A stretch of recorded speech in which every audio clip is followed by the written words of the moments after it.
आज के online class में एक नई कविता का अध्ययन करने वाले हैं जिसका नाम है मातृभूमि। कवि है मैथिली शरण गुप्त। आप पन्ना नंबर 29 पर आए होंगे। यहाँ पर कवि मातृभूमि इस कविता के माध्यम से हम सबकी मातृभूमि भारत माता का गौरवगान यहाँ पर करते हैं। इस कविता के माध्यम से यह कवि मातृभूमि की जो हरितिमा है, हरियाली है, नदी सागर है, फल फूल चांदनी प्रकाश आदि का सुंदर वर्णन यहाँ पर करते हैं। साथ ही साथ जन्मभूमि की विशेषताओं को हमारे सामने इस कविता के माध्यम से यहाँ पर कवि रखते हैं। आइए देखते हैं इस कविता का जो अर्थ जो है, उन पंक्तियों का अर्थ जो है वह समझ कर लेने वाले हैं। नीलांबर परिधान हरिपट सुंदर है। नीलांबर यानी नीला आकाश, परिधान यानी वस्त्र, हरित यानी हरे। भारत माता के हरियाली से पूर्ण शरीर पर नीला अंबर उसके सुंदर वस्त्रों के समान है। सूर्य चंद्र युग मुकुट मेखला रत्नाकर है। सूर्य और चंद्रमा भारत माता के मुकुट के समान सुंदर शोभित है। और देखिए, सागर माता की करधनी के समान है।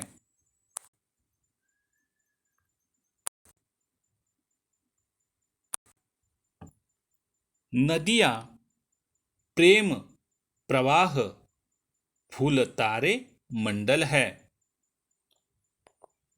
यहाँ की सदा नीरा नदियों में जल के रूप में सदा प्रेम प्रवाहित होता रहता है।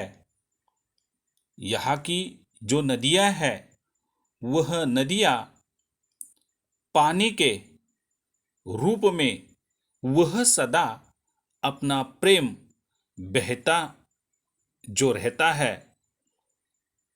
बहते रहते हैं। ये इस धरती के लिए बहुत सुंदर महसूस होता है। बंदी जन खग वृंद शेष फन सिंहासन है।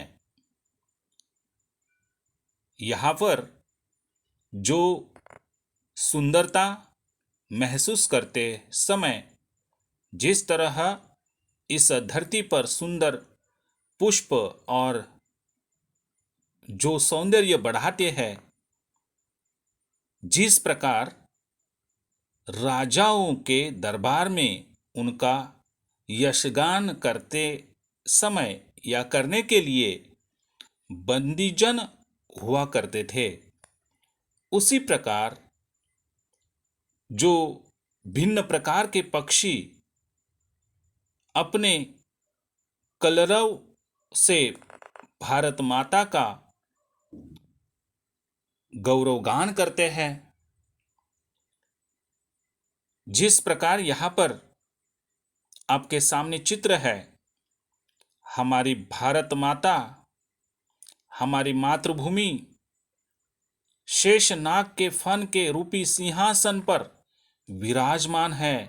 वह इस शेष नाग के रूपी ऐसे सिंहासन पर बैठी है, विराजित है। करते अभिषेक पयोद है, बलिहारी इस देश की है मातृभूमि तो सत्य ही सगुण मूर्ति सर्वेश की। इस कविता के माध्यम से, इस पंक्तियों के माध्यम से यहाँ पर कवि जो भारत माता के ऐसे यानी पृथ्वी के ऊपर जो ऐसे सुंदरता बरसाने वाले ऐसे प्रसंगों का यहाँ पर वर्णन करते समय बादल जल बरसाकर माता का अभिषेक करते हैं। कवि इस देश पर बलिहारी जाते हैं। हे मातृभूमि, हे मेरी मातृभूमि, तू वास्तव में सर्वशक्तिमान ईश्वर का तू प्रतिरूप है, ऐसे मानते हैं। सर्वेश यानी ईश्वर, ईश्वर की मूर्ति के समान मातृभूमि की ओर कवि देखते हैं। निर्मल तेरा नीर अमृत के सम उत्तम है, शीतल मंद सुगंध पवन हर लेता श्रम है। षड ऋतुओं का विविध दृश्य युत अद्भुत क्रम है, हरियाली का फर्श नहीं मखमल से कम है। यहाँ पर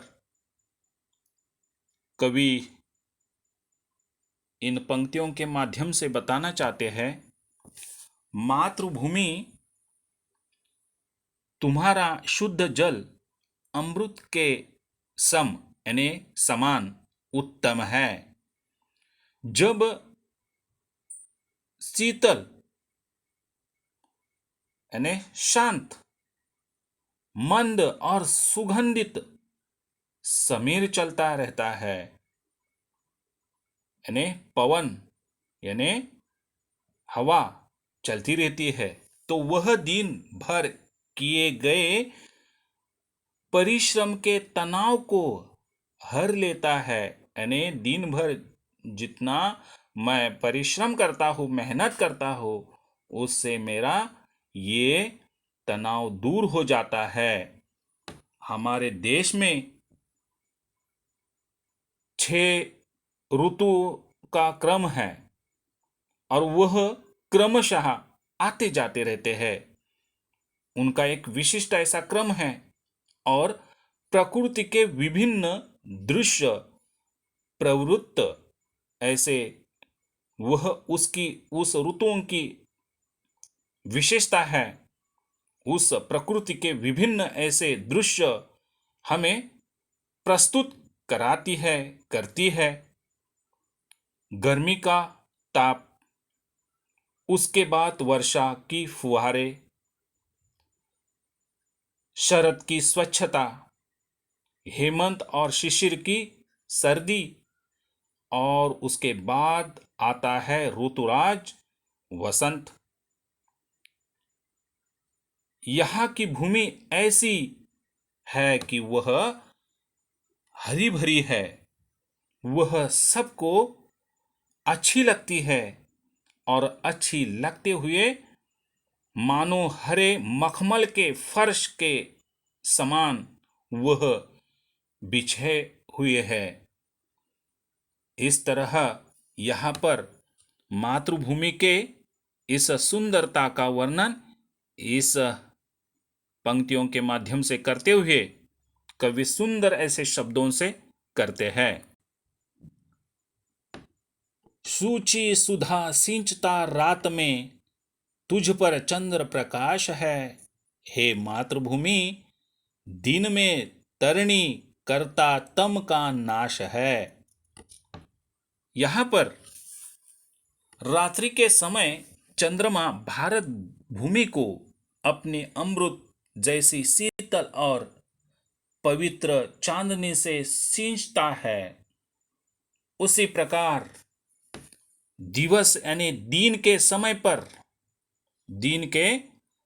पर सूर्य आकर तम का नाश करता है, उसका विनाश करता है।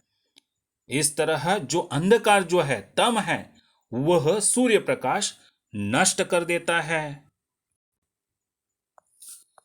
सुरभित सुंदर सुखद सुमन तुझ पर खिलते हैं। भांति भांति के सरस सुधोपन फल मिलते हैं। औषधियाँ है प्राप्त एक से एक निराली, खाने शोभित कही धातु वर रत्नों वाली। यहाँ पर कवि धरती माँ के विशेषता के बारे में, यहाँ पर उनका जो सौंदर्य जो है वह सौंदर्य किस प्रकार है वह समझाना चाहते हैं। भारत भूमि शय्य श्यामला है, यानी पृथ्वी के इस पुण्य रूप को यहाँ पर सामने रखते हुए प्रकृति ने हमारे देश को प्रत्येक पदार्थ मुक्त हस्त से प्रदान किए हैं। यहाँ भांति भांति के सुंदर सुगंधित रंग बिरंगे फूल खिलते हैं। अलग अलग ऋतुओं में भिन्न भिन्न रसपूर्ण अमृत जैसे फल यहाँ पैदा होते हैं। भारत में अनेक प्रकार की वन औषधियां पाई जाती है।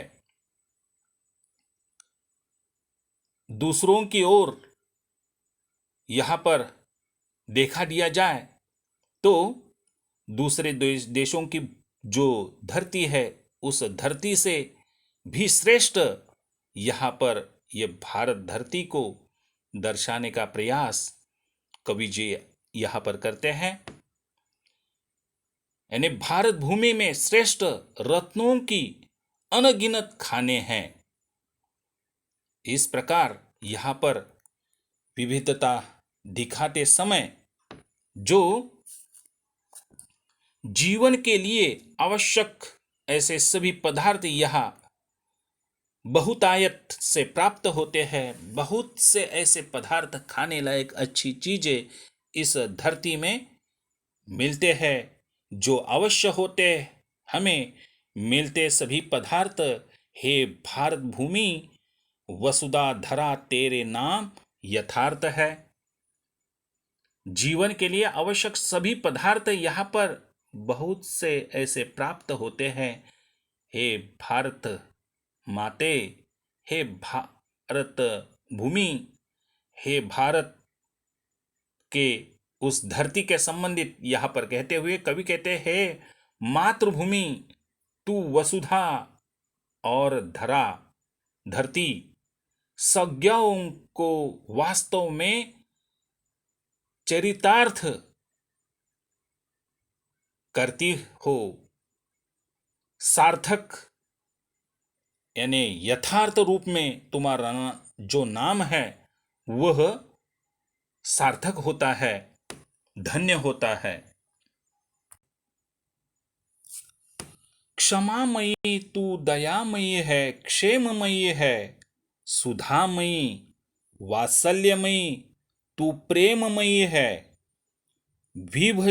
विभवशालिनी विश्वपालिनी दुख हरती है, भय निवारिणी शांतिकारिणी सुख करती है।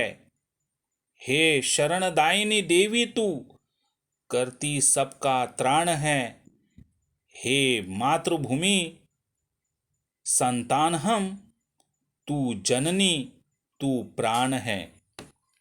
इस पंक्तियों के माध्यम से कवि कहना चाहते हैं भारत माता तू क्षमाशील है, क्षमा करने वाली है। तू अपनी संतानों के लिए तुम्हारा हृदय दया की भावना से परिपूर्ण है। तुम्हारे हृदय में संतानों के प्रति दया की भावना तू रखती है। तुम कल्याणकारी हो, तू सबका कल्याण करती है, भलाई करती है।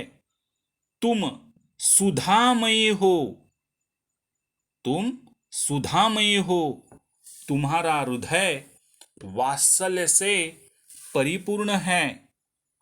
तुम प्रेममयी हो, तुम्हें जो अलग अलग ये भाव भावना होते हुए जहां पर ये महत्वपूर्ण बात यहां पर कवि कहते हैं, तुम प्रेममयी हो, तुम्हारे दिल में प्रेम है, तुम समस्त वैभवों से युक्त हो।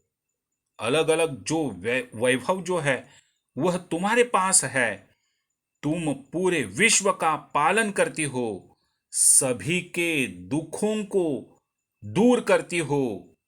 और एक महत्वपूर्ण बात आगे भी यहां पर कही है, तुम हमारे भय का निवारण करती हो, शांति करती हो और हर प्रकार का सुख हमें यानी संतान होने के नाते हमें सुख देती रहती हो।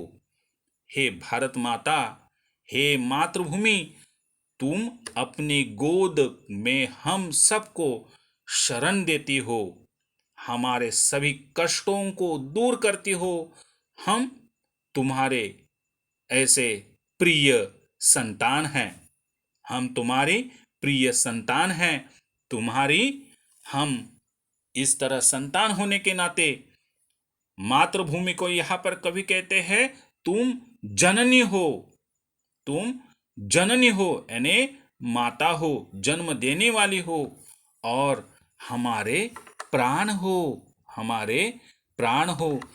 इस प्रकार यहां पर कवि ने मातृभूमि की विशेषता बताते हुए एक मातृभूमि को, अपने भारत माता को माँ का दर्जा दिया है और अपने आप को एक संतान का दर्जा दिया है। इस प्रकार इस मातृभूमि कविता का सरल अर्थ हमने देखा है।